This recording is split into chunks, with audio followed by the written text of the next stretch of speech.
Bayan, magandang umaga, no, ang Kuya Ed.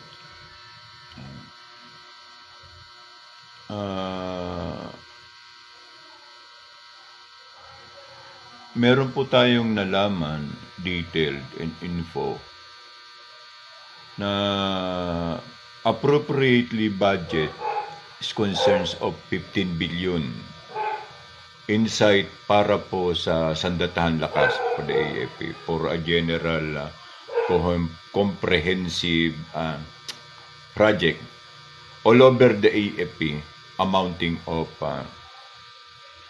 15 billion. Please bear in mind, Mr. Brownie, you will never find justice in the world where the criminal makes a rule.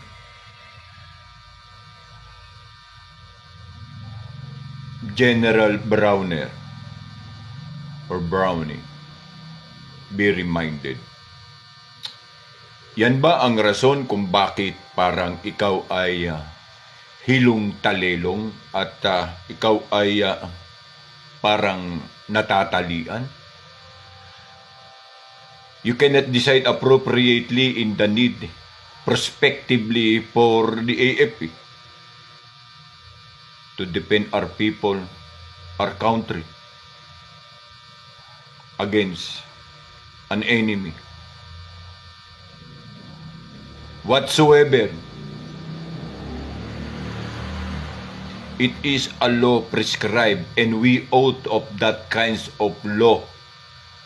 We oath that we, as a soldiers of the Filipino peoples, protect the dignity and the freedom of this country, our people, and our loved ones in case of war or peace.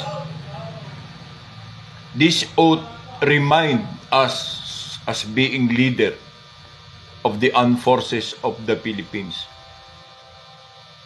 But the shadow had been caught in another side of colors. General Brownie. And that is the reason why you did not act in the shouts, in the voice of our people. And that is the reason why. Remember this one. You came from the Philippine Military Academy. Your budget during that times came from the taxes of our people. Until now. But you accept the paid remark of this traitor administrations of this goddamn government under Marcoses and their crony? Sa palagay mo ba, Mr. Brownie, you follow the rules, you follow the law, you protect the people, our country, is stated to our Constitution? I will not waiting for your answer, Sana Bagan. But you did wrong. You have only one split time and chances. Choose your right as a leader, as an officer and men in uniform.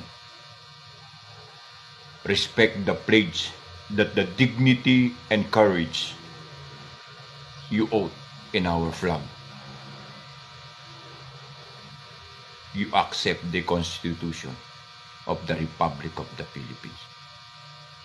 We are waiting for your decision.